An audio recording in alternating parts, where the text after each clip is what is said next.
SVB silicon valley bank US की second largest lending bank, जिनका customer profile काफी बड़ा था, जिनकी मार्केट क्रेडिबिलिटी काफी अच्छी थी, जिनके टॉप मैनेजमेंट ने कोई भी कस्टमर के फंड को मिसयूज नहीं किया था।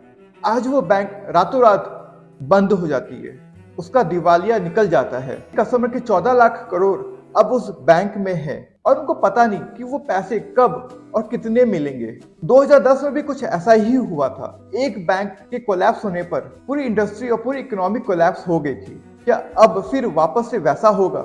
आइए जानते हैं इस वीडियो में आखिर ऐसा क्यों हुआ और क्या आपके और हमारे बैंक के संग भी ऐसा हो सकता है। लेकिन उससे पहले इस चैनल को सब्सक्राइब करना ना भूले, क्योंकि हमारे कंटेंट आज कल नहीं तो आगे आने वाले कल में आपके लिए जरूर हेल्पफुल रहेंगी। तो प्लीज सब्सक्राइब नाउ। जब हम इंडिया के कोई भी बैंक में जाते हैं, अगर हमारी कंपनी एक स्टार्टअप है, एक छोटी कंपनी है, तो हमें लोन मिलने में बहुत ही मुश्किल होता है। लेकिन SVB सिलिकॉन वैली बैंक का एक मार्केट रेपुटेशन है। वह अपने बैंकिंग इंडस्ट्री में एक लीडर है। उसके 56% पोर्टफोलियो का इन्वेस्टमेंट स्टार्टअप इंडस्ट्री में गया हुआ है। इसलिए काफी बड़े बड़े फंड हाउसेस और VC फर्म्स इस SVB यानी कि सिलिकॉन वैली बैंक के क्लाइंट है। लेकिन प्रॉब्लम की शुरुआत हुई 2021 में, जहां इस बैंक के पास 2019 तक कस्टमर्स के 5 लाख करोड़ डिपॉजिट थे। वही आने वाले 2 सालों में 2020 और 2021 में वो 3 गुना भर के 15 लाख करोड़ का डिपॉजिट उनके पास आ गया। अब हम सभी जानते हैं कि बैंकिंग इंडस्ट्री कैसे ऑपरेट करती है। वो कस्टमर के डिपॉजिट को लेती है और उसे री इन्वेस्ट करती है।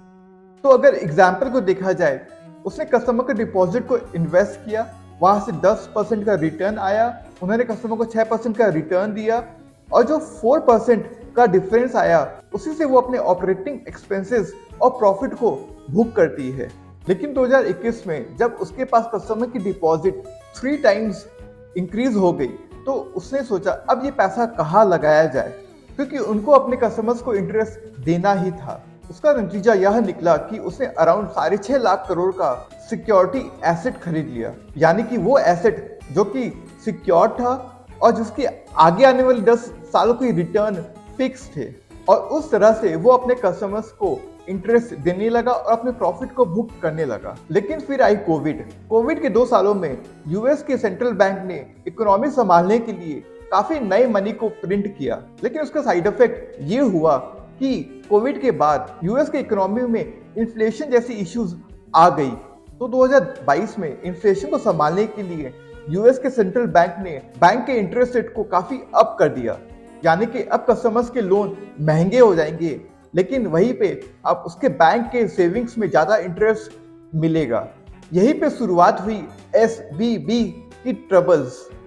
अब उनके कस्टमर्स को, जिन्होंने 15 लाख करोड़ का सेविंग्स बैंक में किया हुआ था, उनको हायर इंटरेस्ट रेट देना था।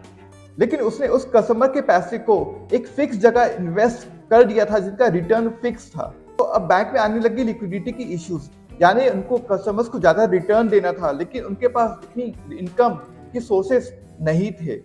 तो सिलिकॉन वैली बैंक ने डिसाइड किया क्यों ना इस सिक्योरिटी को बेच दिया जाए और उस पैसे को वापस से उस जगह री इन्वेस्ट किया जाए जहां पे रिटर्न ज्यादा आए। लेकिन अगर कोई बायर उस सिक्योरिटी को क्यों खरीदेगा जब उसके पास अदर ऑप्शंस है, ऐसे ऑप्शंस जिसमें रिटर्न 3 to 4 टाइम्स ज्यादा आ रही है। इसका नतीजा ये हुआ कि सिलिकॉन वैली बैंक ने उस सिक्योरिटीज को लॉस में बिक्री किया। और अब जैसे ही न्यूज मार्केट में आई, मूडी जैसी रेटिंग एजेंसी ने सिलिकॉन वैली बैंक की रेटिंग को कम कर दिया। तो अब बैंक को जहां एक तरफ कस्टमर्स को पैसे वापस करने थे, वही उसको अपने ऑपरेशंस को चलाना था, अपने एम्प्लॉयज को सैलरी देना था, अपने ऑफिस का रेंट देना था, और उसके पास लिक्विडिटी क्रंच हो जाती है। और उसका नतीजा ये निकला कि उसके कस्टमर्स, जिनके 14 लाख करोड़ उस बैंक में हैं, उनको अब पता नहीं कि उनके पैसे वापस उनको कब मिलेंगे और कितने मिलेंगे। लेकिन प्रॉब्लम यहाँ पे खत्म नहीं होती है। 2010 में भी कुछ ऐसा ही हुआ था। एक बैंक के दिवालिया निकलने के कारण पूरी इकोनॉमी और पूरी कंट्री में रिसेशन आ गया था। तो अब ऐसी पूरी संभावना है कि बाकी बैंकों में भी ये लिक्विडिटी क्रंच की इश्यूज आ रही होगी। हो सकता है कि हमें आगे आने वाले दिनों में बहुत सारे बैंकों से ये खबर अब मिले। तो ये तो तय है कि यूएस की बैंकिंग इकोनॉमी अभी कुछ दिनों तक डाउन रहेगी। उनके जॉब लॉसेस होंगे, लेकिन इसका कितना इम्पैक्ट इंडिया में आएगा वो आगे आने वाले समय में ही मालूम पड़ेगा।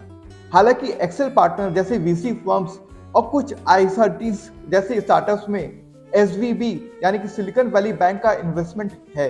फ्रेंड्स, बैंकिंग कंपनी से कोलैप्स होना कोई नई बात नहीं है। इंडिया में भी कुछ सालों पहले ऐसा ही हुआ था। इसलिए हमारा यही सजेशन रहता है कि एक लिमिट के बाद अपने फंड को, अपने इन्वेस्टमेंट को कई और जगह डाइवर्ट किया जाना चाहिए, जिसका पूरा कंट्रोल हमारे हाथों में रहे। रियल एस्टेट एक ऐसा ही सेक्टर है जहां पे हमारी प्रिंसिपल्स सेफ रहते हैं और जहां पे वो एसेट का कंट्रोल पूरा हमारे हाथों में ही रहता है।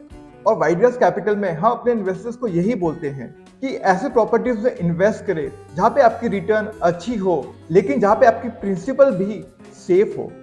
तो आगे आने वाले दिनों में सिलिकॉन वैली बैंक के डिपॉजिटर्स के पैसों का क्या होता है और उसकी मार्केट में कितनी इम्पैक्ट होती है वो हम जरूर बताएंगे।